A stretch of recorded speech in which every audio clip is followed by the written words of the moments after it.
દિલ્હીમાં બ્લાસ્ટની ઘટના બાદ વલસાડ જિલ્લા પોલીસ એલર્ટ મોડ પર છે। વાપીમાં પોલીસ દ્વારા મેગા કોમ્બિંગ ઓપરેશન હાથ ધરવામાં આવ્યું।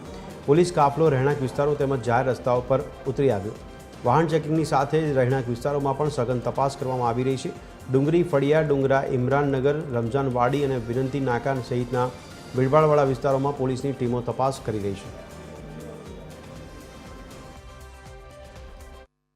આ કોમ્બિંગમાં વલસાડ જિલ્લાના ચુનંદા અધિકારીઓ અને ચુનંદા જવાનો દ્વારા જે પણ શંકાસ્પદ વિસ્તારો છે, શંકાસ્પદ લોકો છે, ભૂતકાળમાં જે લોકો ગુનાખોરીમાં પકડાયેલા છે, ભૂતકાળમાં જે વિસ્તારમાં ગુનાખોરીના બનાવો બનેલા છે, એ તમામ વિસ્તારનું આજે વલસાડ પોલીસના જવાનો દ્વારા સર્ચ ઓપરેશન હાથ ધરવામાં આવેલ છે।